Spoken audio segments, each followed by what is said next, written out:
Hello, and welcome to another episode, and also an ELP episode, an ALP episode, or whatever you want to call it, of Island Vibing Presents. I want to first welcome in Merrick Joseph. Thank you so much for coming in and visiting us here.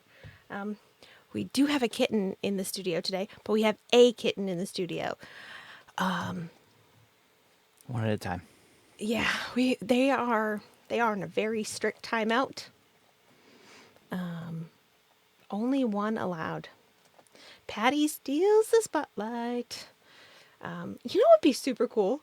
What if Merrick's Patty and Roxy Paradox's Milton did a duet? Oh, that'd be wonderful. Wouldn't it be so cute? So yes, the kittens are in a very strict timeout because one of them, and they won't tell us which one, chewed right through Joseph's. Joseph, Jason, I don't know. We've been married for a long time. It doesn't even matter what I call you anymore. No, I know who you're talking about. Yeah, this one. Yeah, just chewed right through his monitor cord at the end of the show last time. We were in E-Room's chat, and he's like, "Oh no, I hope something didn't happen to his audio," and I had no idea. And we're at the end of the show. You kind of get to the point where you're like, just kind of like in your own little bubble, and so I was just like, "Yeah, all right." Kind of ignore him. I have no idea what he's talking about, and because nothing happened in my end, so kittens are what happened. Yeah, it took a couple minutes for me to realize. It's kind of like what happened before this stream. Didn't know what was happening with the audio. Yes, we had some audio issues before the stream. Yeah, of course we did. We actually happened upon the fact that our wonderful featured guest of today, socialKLYMA, was in our Zoom chat. We were trying to get some stuff worked out, and he was in there. We were like, "Oh, hey!"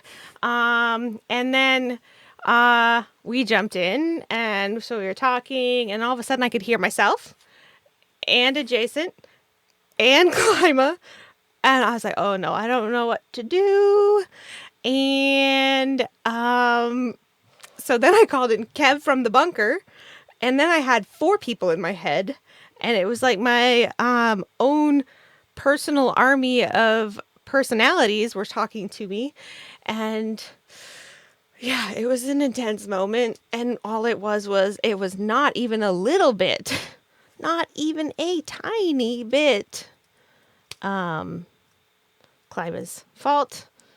We had a wiring issue. Yep, loose connection. That's all it was. Yeah.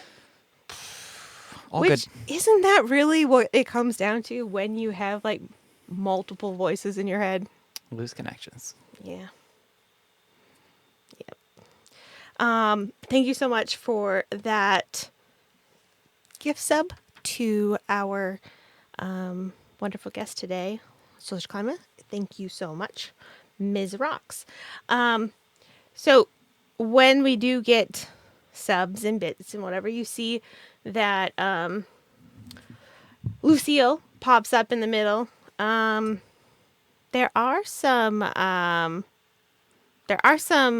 hidden Easter eggs, right? They'd be called Easter eggs. There are some Easter eggs in there that will get tripped every now and then.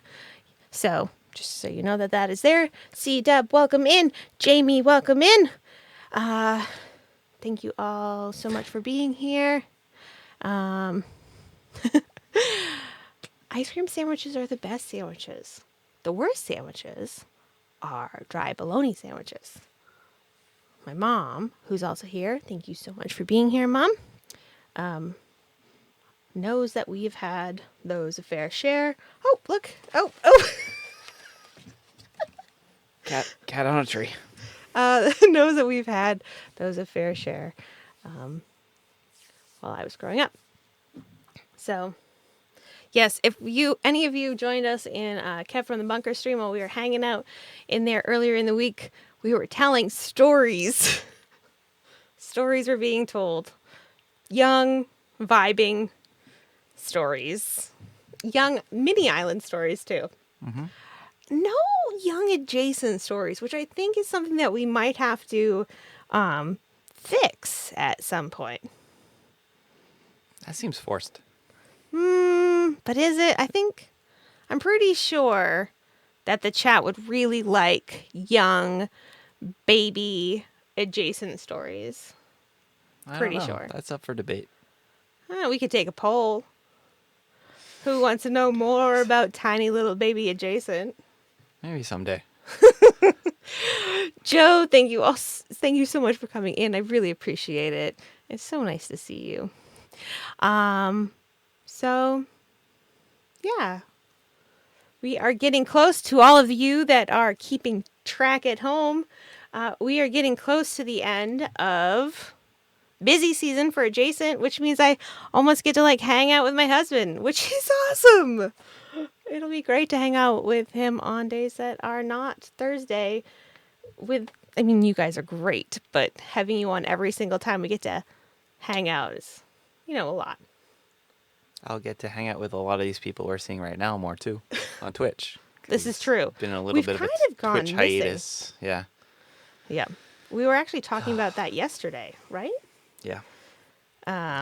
Same time that your busy season started, I started a new job. Therefore, I had a lot of training. And when you're training, they don't like you watching Twitch and they're paying No, it's attention. generally frowned upon. Yeah. Yep. So you went missing and I went missing at the same time. And we started a Twitch stream. And then a month later, we started a Twitch stream. So, yeah. Yep. Little known fact right there from the old, C-Dub says, you're right. Little known fact. Employers do not want you watching Twitch while you are training for a new position. It's weird. Yeah, could go either way, but I guess I understand it, I guess. I guess Kinda. so. Yeah. Yeah.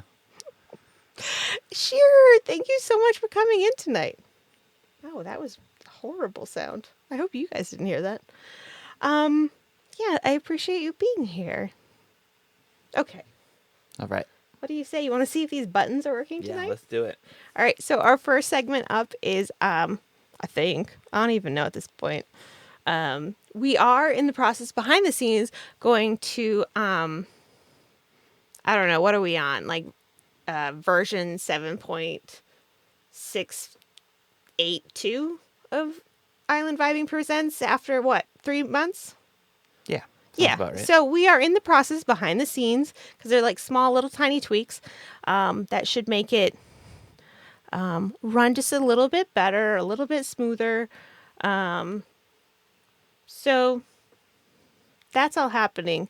But for right now, I think that we have the next segment before our guest comes on being Random Find. Yes. Okay, let's That push is some correct. buttons and see if that actually happens. Rock says she has buttons now too. Oh, us to know. whoa. She's fancy. That is fancy. You know what I forgot to do though? Because we were busy trying to fix audio? Change the random find. Change the random finds. So we're not the random find. The random find is fine. Okay. The what do they stream? Yeah. All right. We'll play that by ear later. We'll figure that out. All right. Here we go. So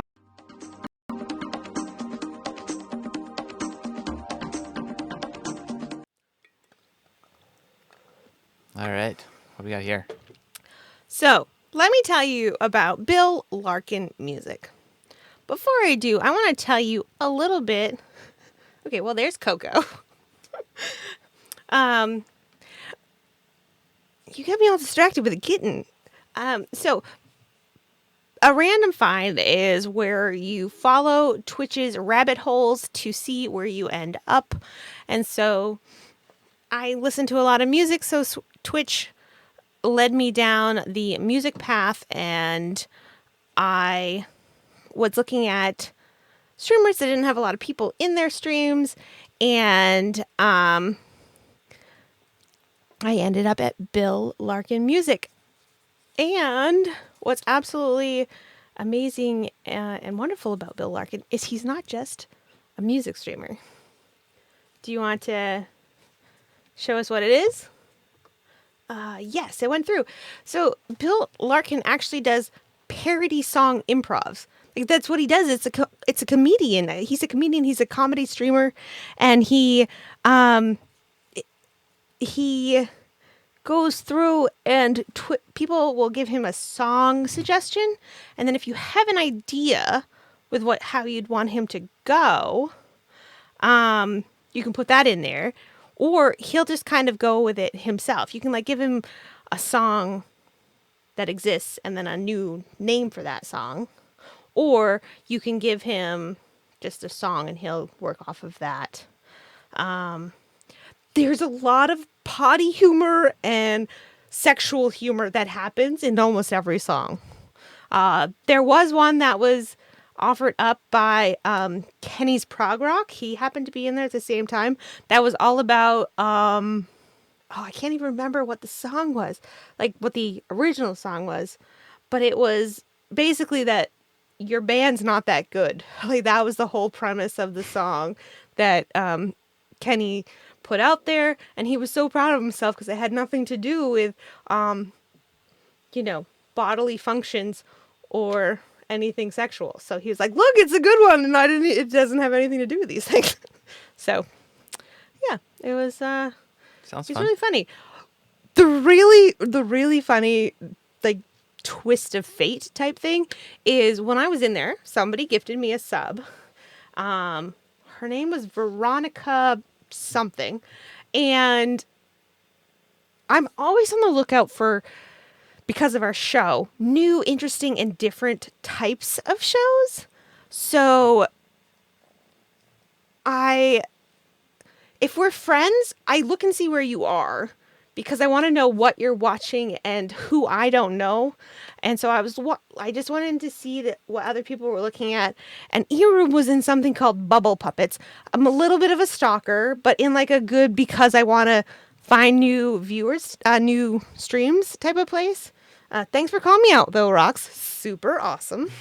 So I went and I looked at E-Rooms, and he was watching something called Bubble Puppets. I think it was singular bubble and multiple puppets. But I can't promise you that's the exact stream name. Well, thanks. I love you too, Rox. I hope you know that. So when I went in there, CW, you know them.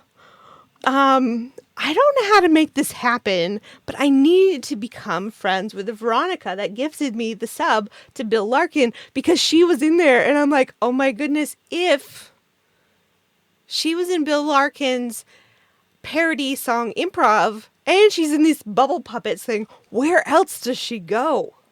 Like, I need to know more about this Veronica and find out what she knows. Your next stalking victim? Yeah, I need to stalk the banana pants off of this person.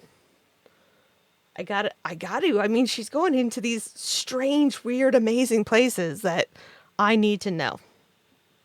See? Bubble Puppets. There you go. Check it out. And I couldn't stop giggling. It was, if you haven't experienced the Bubble Puppets yet, you've got to experience it at least once. I had already chosen all of the things for this week before I found them. It's interesting what people stream. Yeah, I found it before. Before you even brought it up to me, I was like, I've been there before. It's entertaining. Yeah. I don't know how to explain it. C-Dub says it's awesome. Like, that's one way to explain it. It's definitely a form of entertainment. Tell me it's not awesome. I don't know that I can, but I also don't know that I can tell you it is awesome. I don't know how to explain it exactly. Other than there's like music you would hear like on like today's top 40s. And or like classic rock. Or classic popular rock, yeah. And then like puppets. Ooh, Susie Funtown is almost, yeah, Funtown is totally a stalker. I love her. I think she's great. She freaks the crap out of me half the time because of the way she stalks in such an intense manner that you think she's actually at your house really stalking you. It's committed. She's committed. She's not there, but she makes you think she is, which you like. It's like a horror movie where you're like, do I like being scared or am I actually scared? Yeah. Ooh, so insider knowledge here. Bubble puppets. I can't even. I, I, I can't. I just can't, guys. So bubble puppets play the occasional deep cut.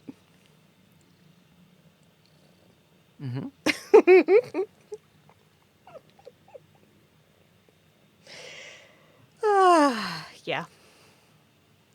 There was Is this stream derailed already? there were puppets. There was like this mouse, and he was like the person was just like, it was air guitar with a mouse puppet, and I guess his name was Tom. Like, I don't know what to do with that information. I don't know. All right, I think we should just move on. Okay. Fair enough.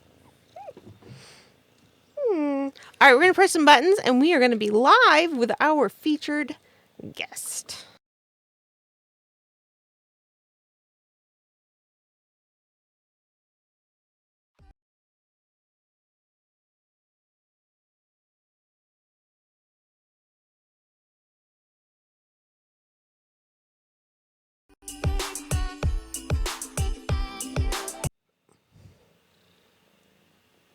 Whew. Well, Melvin had a little bit of a glitch there. Oh, the Modfather is in the house, and he just said that he watched Puppets last night for the first time. Can't get that time back. Ladies and gentlemen, please help me welcome socialKLYMA to our show. Hello and welcome. We are so excited that you are here with us tonight. Hi. How are you doing? Yeah, that's a difficult thing to do here in New England at the moment. It really, really has.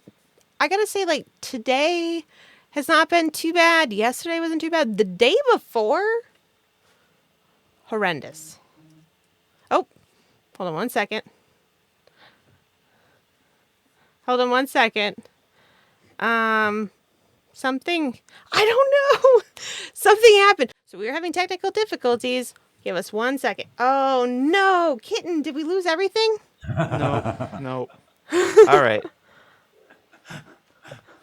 All right. We're almost there. Almost there, folks. All right. Is it all good? Almost there. KLYMA, are you there? Hello? Kittens. I hear you. Ladies and gentlemen, kittens are going to be completely exiled because this is the good kitten. Good kitten. What age do you have to have your kittens get to before you can allow them in? I know that you don't have cats at your house, so this is a question I'm directing to Corey Clark. Welcome in. When do your cats become chill enough that they can calm the F down? So let's go back to welcome to the show. Hello. For the first time. Oi.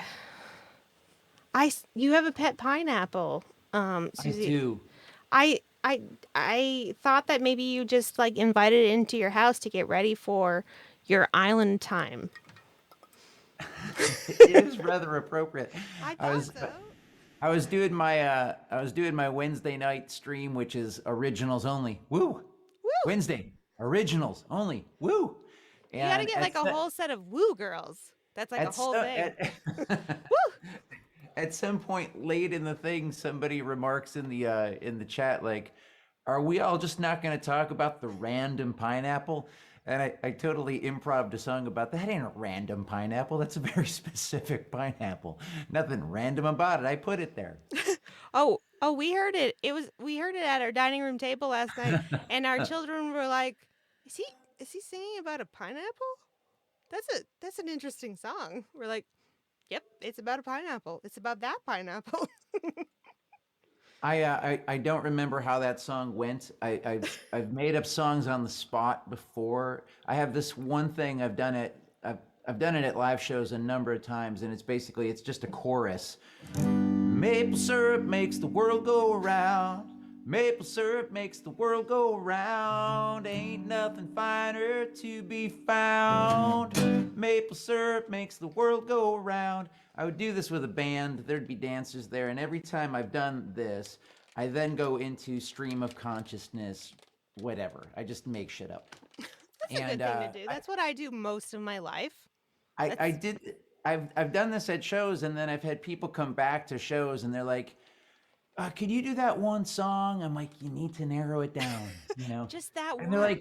like, the one where it's like, you're in a canoe, and there's a kite, and then you go past this giraffe, and your friend John is there, and I'm blinking. I'm like, "What song are you talking about?" I'm like, "Is there anything else to it?" And they're like, and then he's saying something about like maple syrup, and I'm like, "Oh, yeah, I don't remember the version that you're talking about. I made that up that night.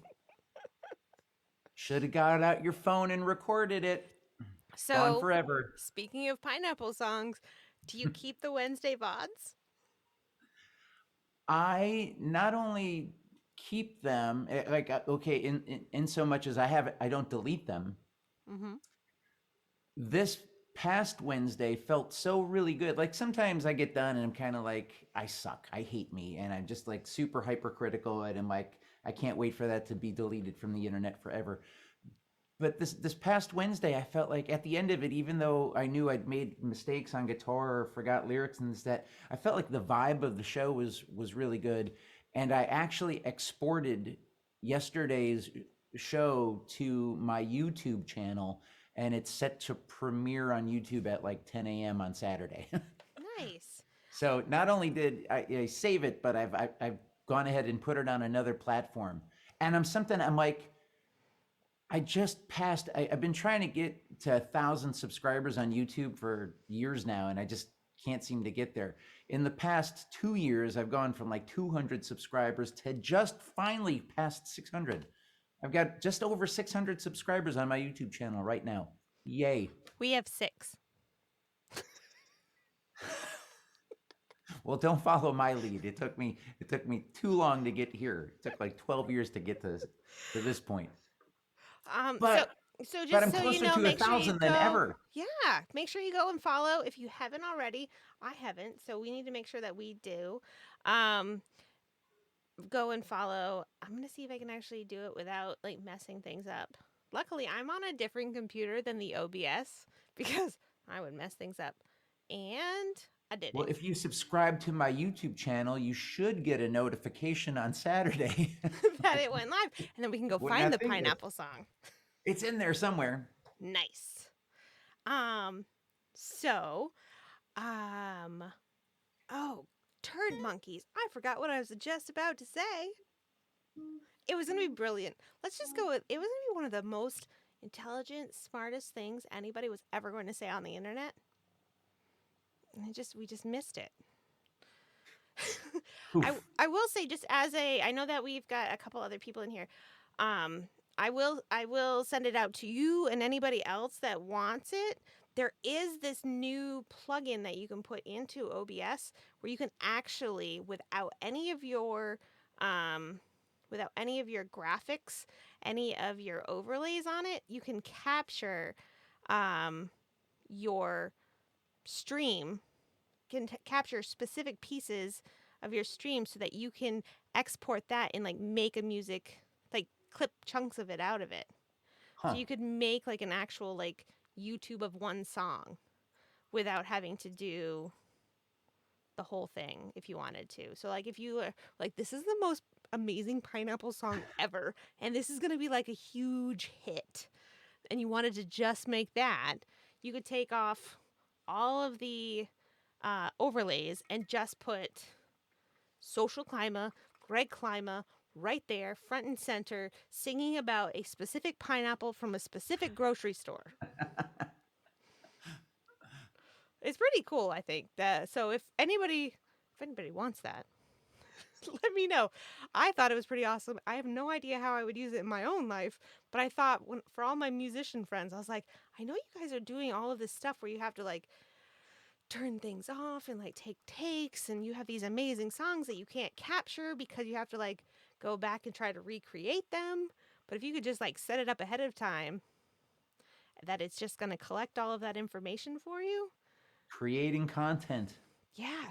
You guys have so much going on. Try to multitask as much as possible in one go. Like, get it all there because I don't know.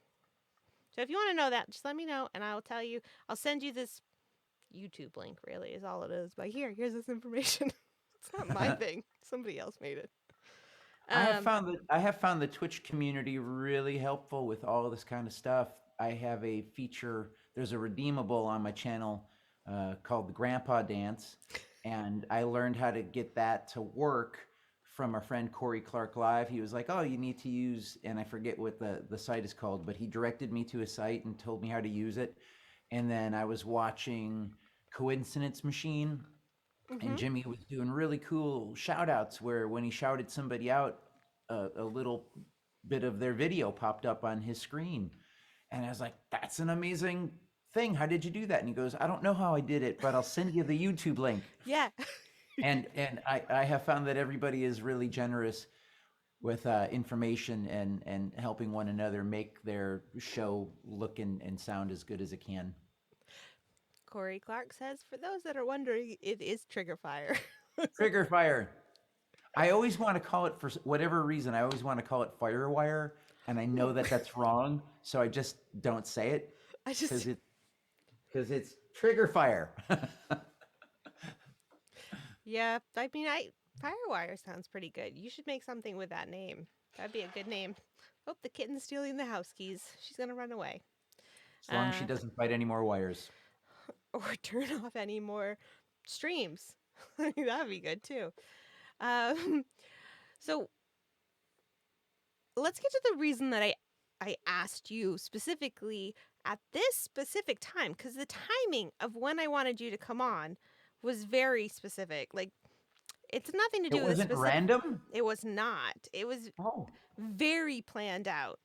I wanted you now for a very specific reason. It has nothing to do with a pineapple or a grocery store that you got it at.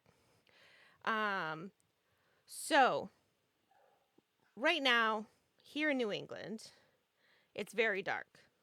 Darkness brings sadness.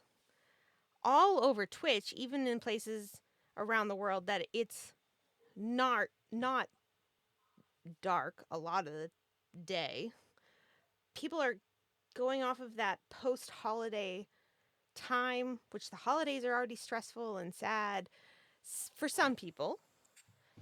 And when you get past that, for other people, it becomes more sad. It becomes this really hard time for a lot of people. There's a lull right now that we're seeing in a lot of people. And now, especially with going into the anniversary, the second anniversary of the pandemic, it's really hard for a lot of people at the moment. And you have this song that you sing that addresses just how hard it can be sometimes for people, and how mental health here in the US, not necessarily around the world, but I think that it transcends just us here, Absolutely. is such a big thing that we really do need to talk about. So here on the show, we normally try to keep things pretty lighthearted, but it's For me, it's a little bit like I put on this like little bit of a spiky out exterior that's filled with sarcasm and wit because there's like underneath it, it's like, ha ha ha, look, there's depression and anxiety. Don't look. Like, you know? So I think that it's a thing that a lot of people deal with. And if we're going to go into something that is so serious, I think that somebody that has taken the time to write an entire song and dedicate, I can imagine you didn't just like, oh, let's write this out in 3 minutes. You know, somebody that's taken a good portion of their time to actually write this out is a great person to bring out to the show and talk about it with. So that is the reason that I've decided at this very specific moment that you were the person I really wanted to talk to. And I wanted to ask you what led you to writing the song, Mental Health Crisis in America.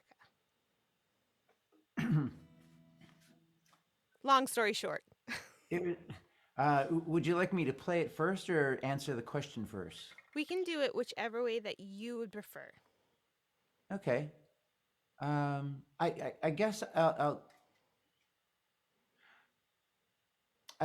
can say the short answer is that it was inspired by the pandemic happening in terms of immediate inspiration. It's definitely a subject that has existed for decades or centuries. If we get down to it, it's existed for centuries. I think it's been a little bit more part of there's been more of a conversation around it for decades. When the pandemic was starting and everybody was kind of hunkering down into social media and whatnot, I noticed that several of my friends were doing what they would call mental health minutes or mental health moments. They would just go live on Facebook and talk about what they were going through right now. They just needed to reach out to somebody somewhere, and they could tell from the little eyeball on the screen or the view counter that they had 10 friends or 100 friends there with them. And then, they would talk, and then they'd be like, peace out. And so I was just seeing that it was something that was on everybody's mind. And what I was doing was taking mental health walks. I was okay every morning last winter. I got up and went for like a 25-minute to 40-minute walk through the neighborhood.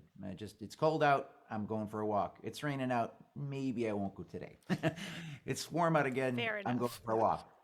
And I just over the course of taking these walks, I started singing the chorus of what became the song to myself. And then something called FALM happened, February Album Writing Month. And I'd been hearing about FALM.org for years. My friend Rockstar Phil Norman down in Virginia in particular, he had told me so many times, Klyma, you gotta do FALM, you'll love it. And I always copped out. Phil, I'm touring.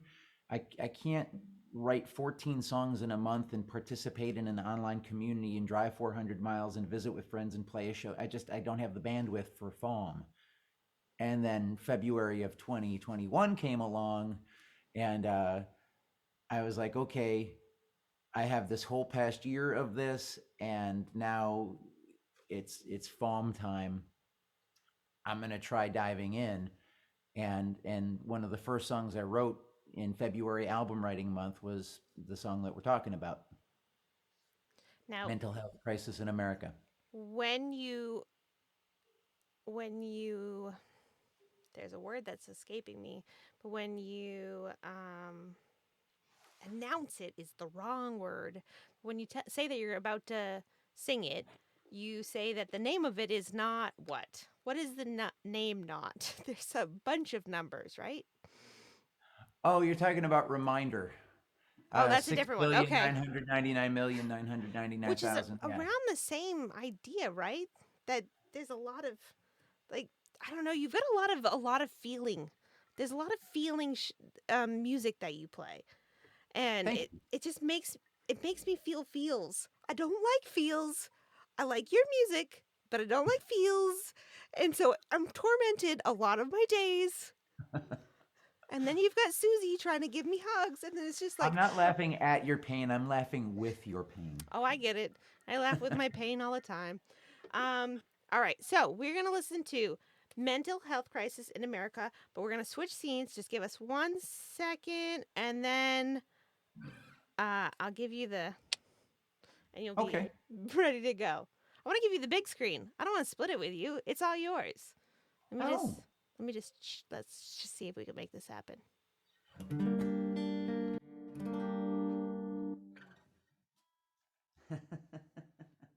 There it is. All right, let me see if I can get this loop going.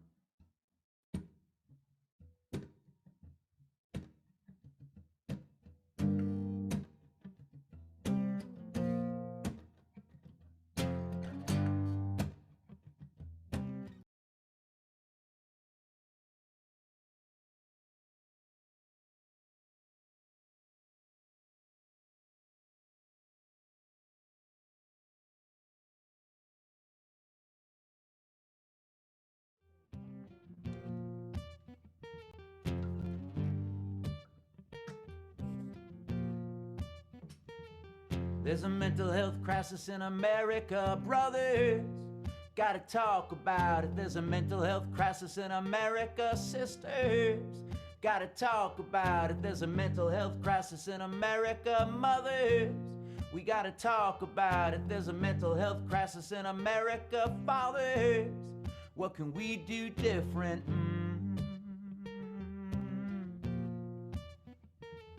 Everybody got a mother or some kind of father, some kind of trauma from one or the other, or both just a little, maybe a lot. You think it's a riddle? I tell you it's not. You yell at a kid, it'll scar him for life, leave him soft in the middle and hard on the outside. It ain't an enigma, we all know the stigma, we all need therapy, hey, go figure. There's a mental health crisis in America, daughters. Gotta talk about it. There's a mental health crisis in America, fathers. Gotta talk about it. There's a mental health crisis in America, mothers. Gotta talk about it. There's a mental health crisis in America, brothers.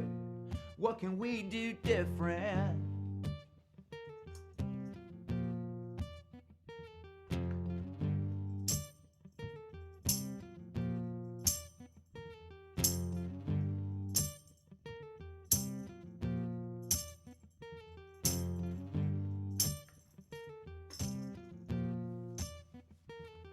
$50 million. Now that's 1 in 5 adults who are dealing with not feeling right. That's someone you know, someone you love, someone whose push has now come to shove, someone who is anxious from all the repression, post-traumatic stress, clinical depression. There's people on the streets with voices in their heads, and more than too many who can't afford meds. There's a mental health crisis in America, sisters. Gotta talk about it. There's a mental health crisis in America, brothers. Gotta talk about it. There's a mental health crisis in America, fathers. We gotta talk about it. There's a mental health crisis in America, mother. What can we do different?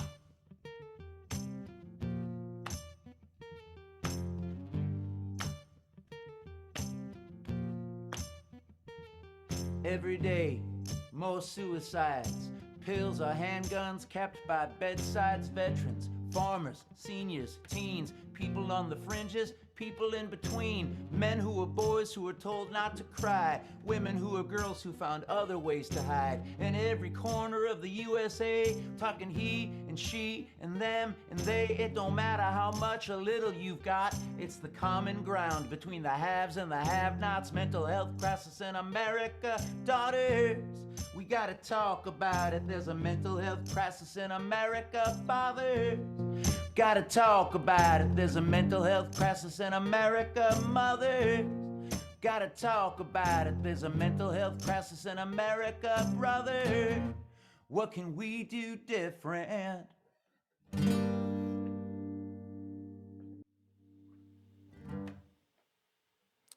That was So good.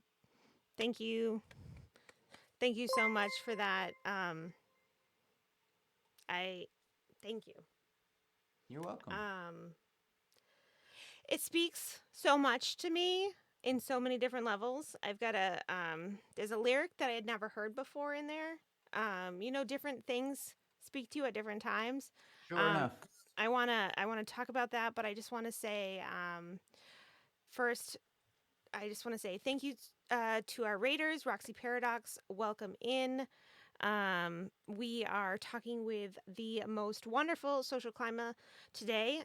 We just listened to Mental Health Crisis in America. We're talking about that feeling that if you need help, ask for help type of feeling. A lot of people are going through it right now for a lot of different reasons, and we think that it's important to talk to people about it. And while we try to keep things pretty light in here, we think this is a very important conversation to have. And we couldn't think of anybody better than Mr. socialKLYMA himself, because of the time and effort and thoughtfulness that he put into actually writing this song. I do want to continue this conversation very fully, but I want to let everyone know and give them plenty of time for the next following bit of information. socialKLYMA has a bland. What is up with the L's popping into my words? A brand new emote that is premiering tonight. Brand new. Brand spanking new. I loaded it in there. It should be in there for followers or not followers. Sorry, subscribers to my channel. So, for subs, it's already there. For people that are not subs, you may want to go follow him because it goes with a particular song that KLYMA will be playing for us just in a little bit. So you want to get your subs now so that when we have Greg sing for us and he plays in here, you can spam the entire screen with all of these emotes. So if you are not currently subscribed to socialKLYMA, we are giving you the length of this conversation to go and get yourself subscribed to socialKLYMA. When I first started hanging out on Twitch, I would see emotes floating on the screen, and I thought that was pretty cool. And then I think it was Thea Hopkins. Am I remembering her last name? Thea plays banjo. Oh, Uh, Thea Woods. Thea Woods. Thea Woods was doing a stream, and she got raided, or somebody followed her, or something. And all of a sudden, there was like this fountain of emotes happening, and I'm like, I need to learn how to do that. How do I do that one? There's a lot of fun aspects to this platform. Yeah, you I definitely have make fun things happen. I have found it an interesting journey in inviting people to be part of the Twitch world. There's so many people. Like I remember 15 years ago, everyone was saying to me then, "You're not on Facebook. Well, you have to be on Facebook." And for 3-4 years, I was not on Facebook, and then I finally just caved to the "you have to," and I've still yet to ever understand why I had to be there. So I try not to use that language. You have to be on Twitch. You should. I invite people to consider coming over here, and I just try to express to them how much fun we're having with it and why I enjoy it better. And one of the aspects that I truly enjoy are the emotes and the way they splash on the screen, and the different personalities that come out in the emotes too. Like, from channel to channel, there's a lot of different styles of emotes out there, and it's so wonderful. I agree.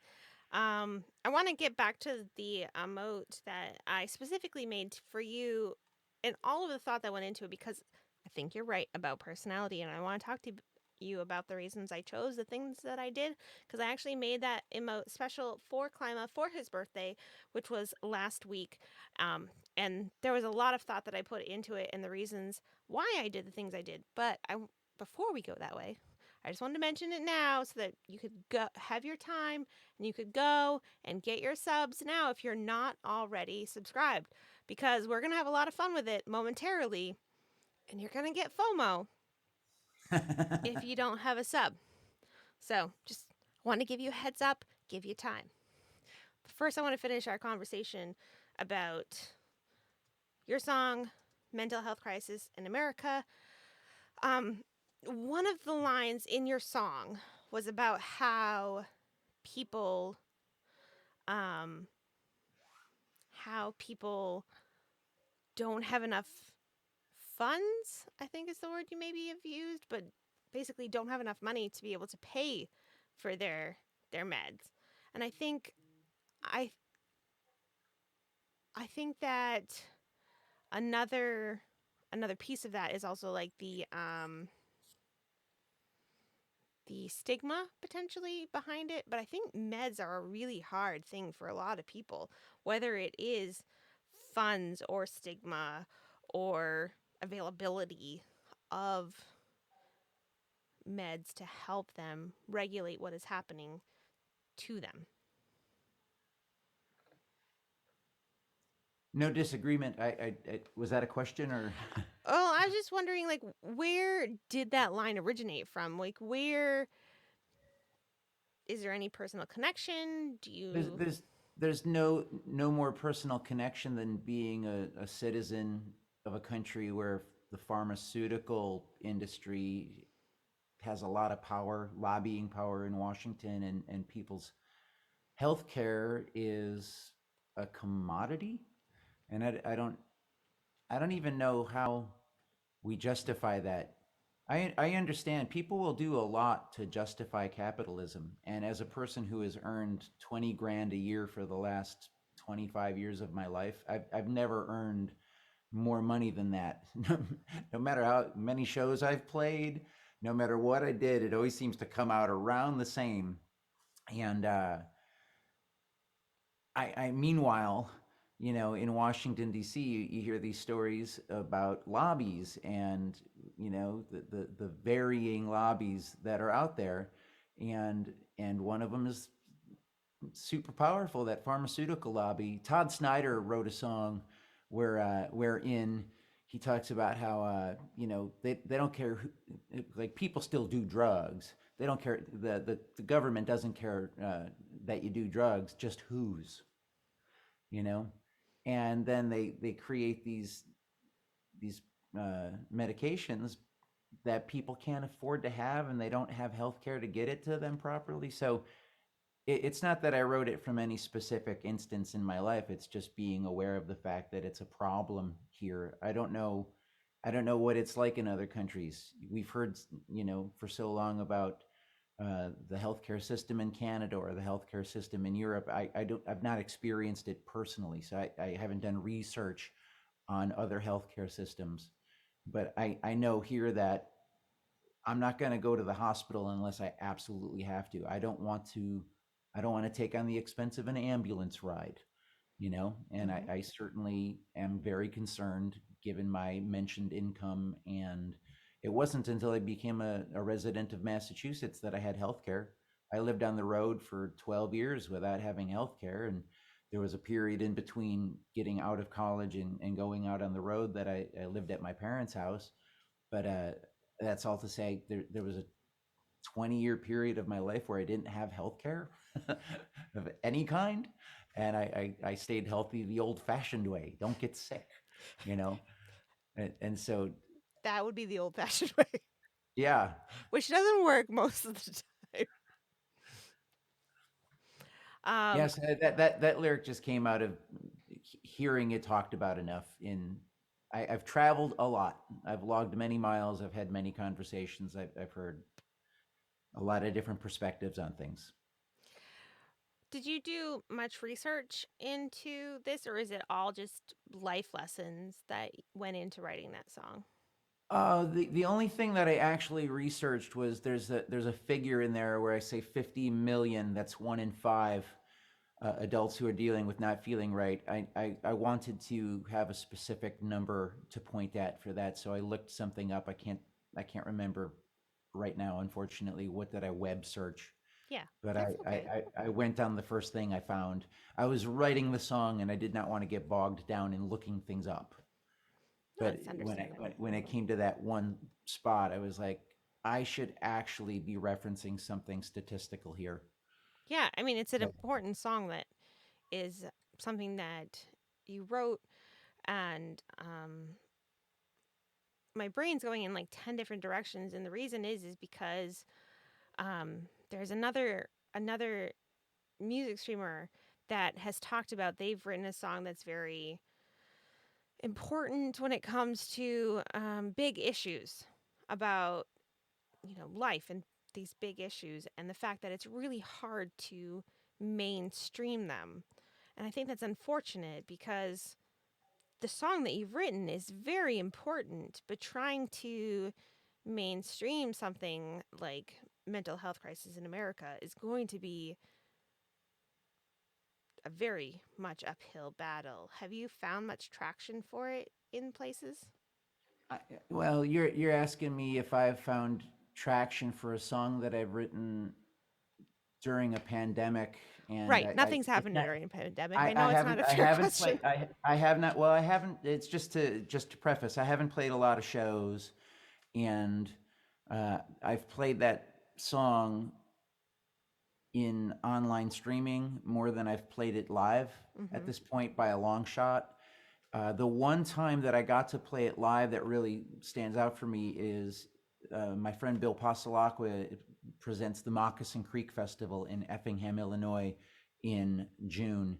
And in 2020, the festival was canceled. It got 2020'd. But in 2021, they were back. And I played a set on the main stage with a trio.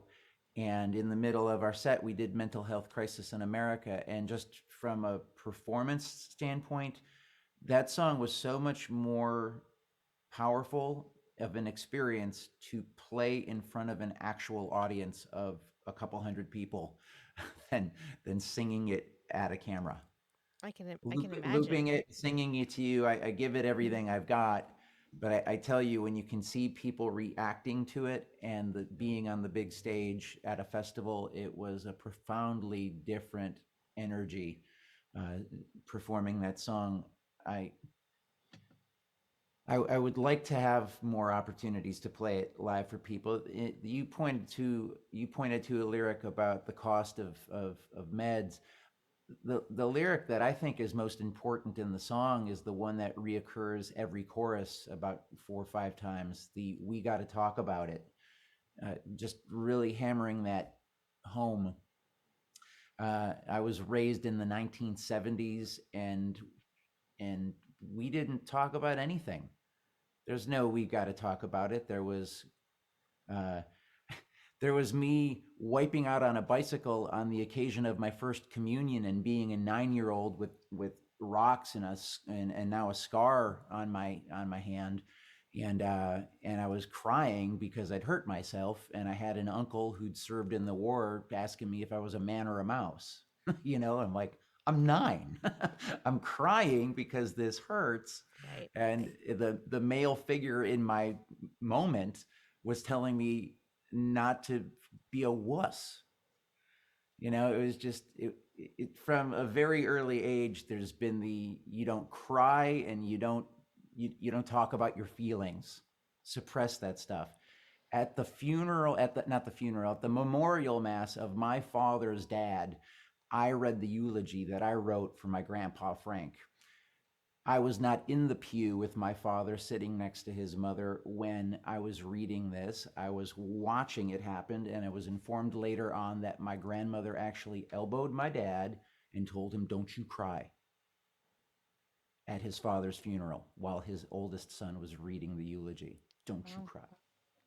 I mean, it's just that deeply ingrained.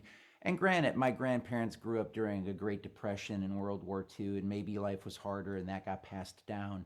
And maybe we're several generations removed from it right now. And we have the internet, and people are being a lot more expressive. And maybe in another 20 years, you know, people will look back at this moment where we were working out, like, we're allowed to talk about this stuff. And, like, you know, maybe it'll be a big laugh in another generation or two. But yeah, I think it's difficult for people to talk about it. There's a lot of momentum in the notion of suppressing your feelings, you know. And the lyric for me in the song that is the most important is the one where it's just like, we've got to talk about it. I don't need an NFL player wearing something on the back of his helmet to get me going, you know. I agree. I think that is a very important one. I just personally hadn't heard the one about um, the meds before. Yeah. And meds have always been like this thorn in my side because it's always just felt like a no no for some reason. Like, it's okay if your heart doesn't work, you can take some medicine. But if your brain doesn't work, get your act together. Right.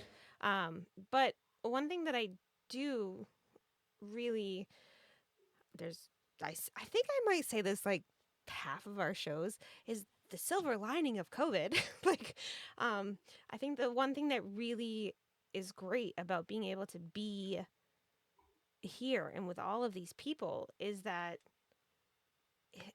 so many people are just like, hey, listen, here's what's happening. This is what's happening with me. Let's talk about it. And there's so many more people that are just willing to share what is happening in their lives. And I think that you're correct. We should talk about it. And I think Twitch is an amazing place to start talking about it. And one thing, switching gears so badly with a horrible, horrible, horrible transition, is one thing we should talk about is who is this guy? I hardly recognize him myself. Yeah, I don't recognize him. Um, so this is a Never Knew Caroline by Greg Klima. I feel I've like heard of we know him. him, but I don't. It's not this guy. I feel like this looks like um, what's his name? Who plays Iron Man? Robert Downey Jr. Like his cousin. Like, you know what I mean? Like they're like pretty close. You know what I mean? So tell me about this. Where can I get this? Oh, you I mean, got one I in your got hand. this. I got this, but it came from this came Where from can you get one? Look in your hands. this came from the West Coast, and it showed up from a wonderful, lovely friend of mine. Nice. Yeah, it was I think I either might know who your supplier is. I think we all might. You know, if you know anything about rocks or quartz or rocks or pebbles or rocks, you might know. Um, but yes, we were very happy when this showed up at our door. Um, and we can't wait. There's actually right over there. There is a turntable waiting for it to go on it. But it just showed up today, and yeah, That album is the only album I've released on vinyl. When I was in my 20s and had a band, CDs were new, and we released a couple of CDs. The one album I think was released also on, yeah, it was released also on cassette. I Huh? love cassettes. So doesn't And my 7-year-old.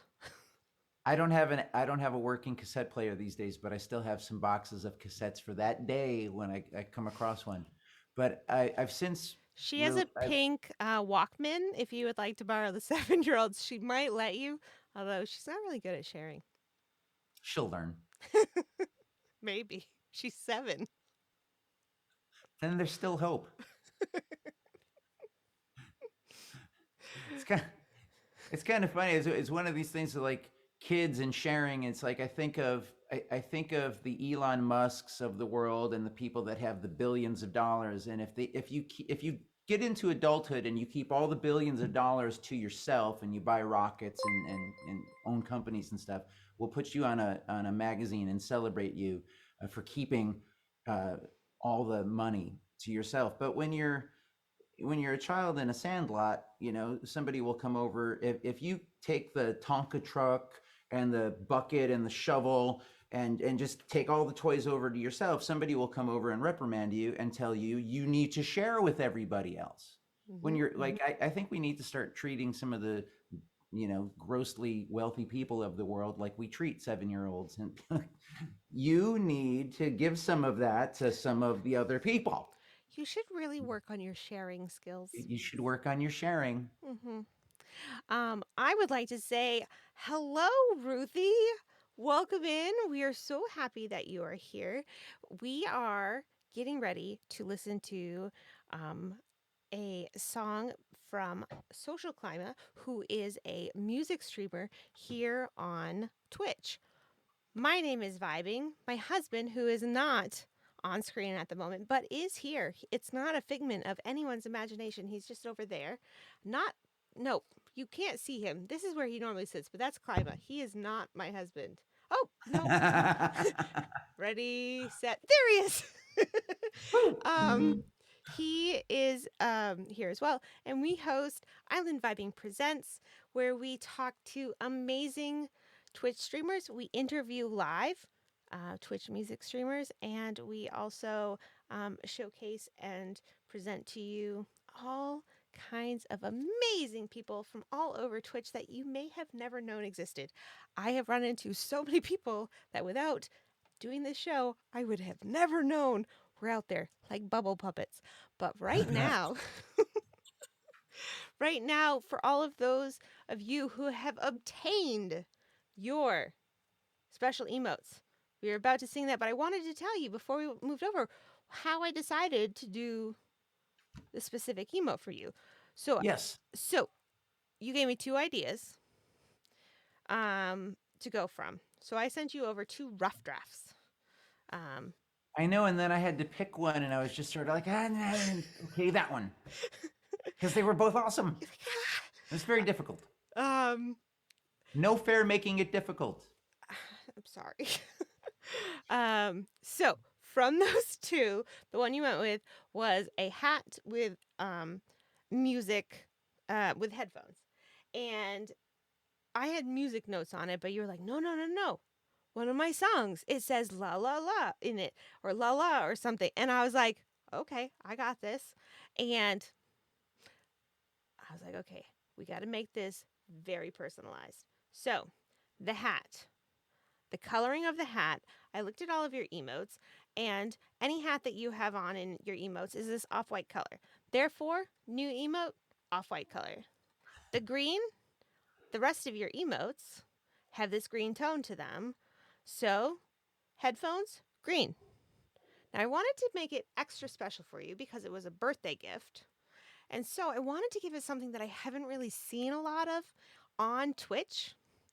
So, there are people that use dark themes and light themes. Is that the right word? Themes? Yes. Works. Dark themes and light themes. So in a light theme, there's six lalas, and in dark themes, three of them disappear, and in light themes, the other three disappear. Is that how that works? Mm-hmm. Okay. But when there is an emote explosion, all six of them show. So I wanted to make it extra special and something that I hadn't really seen around very much. So that's how it all came together. Very much thinking of you, of your community, and of something special to have you be able to have for you. That's super clever. So Fits right in. there you go. Yeah. If you get super jelly, as a word I was seeing float around earlier in chat, which I don't use very often, but I don't know why it was. If you get super jealous and you're like, oh my goodness, I so want that emote, make sure you go over and you subscribe to socialKLYMA while he is playing the song. And then you can put it up on the wall too, because we are going to have the kittens clear the wall. And we are going to then have Mr. Klima sing us the song, which is,